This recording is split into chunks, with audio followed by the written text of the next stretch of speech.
God being pure spirit, and God breathes into Adam's nostrils, which kind of points to the mind. The decision-making place of a person is there, gives man choice. So God breathes into Adam's nostrils, pointing more to there where we have choices. We're made in the image of God in that we can make choices. We're human beings, we're not robots, and this is the kind of the soul of us comes from God in a kind of a symbolic sense, in that God breathed into our nostrils pure kind of spirit, our spirit, and we are a living soul. So we have the body and the spirit kind of connected together. And this God chose to call soul. So you are a living soul. This is who you are. This is what you are. Now, we've been taken away from the spiritual side of what we are. We're given a evolution idea that we simply evolved physically, but there's no talk of where we come from spiritually.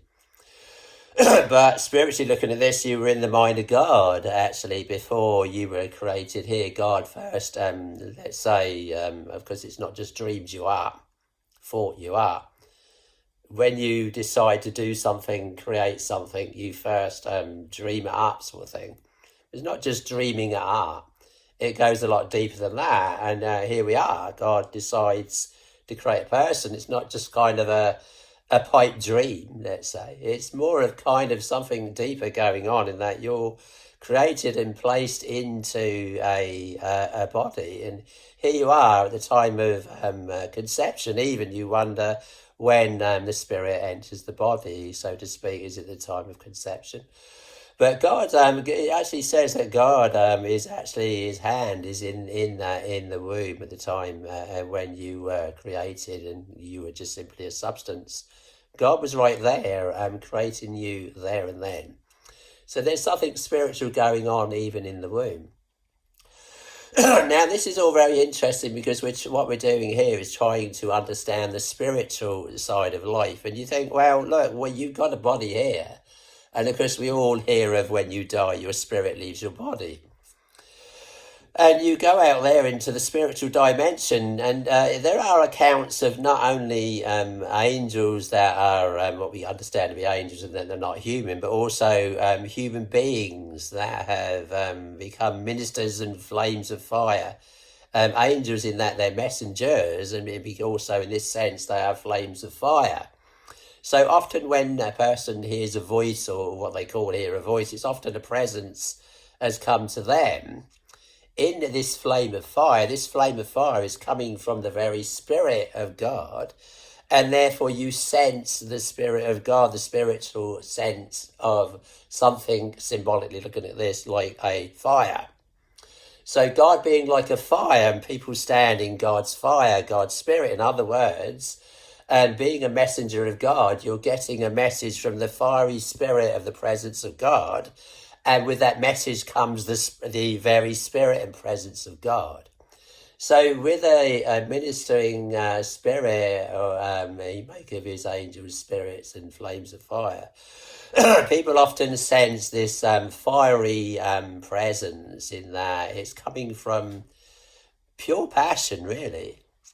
And therefore you get their message, though you never heard a voice in your ears.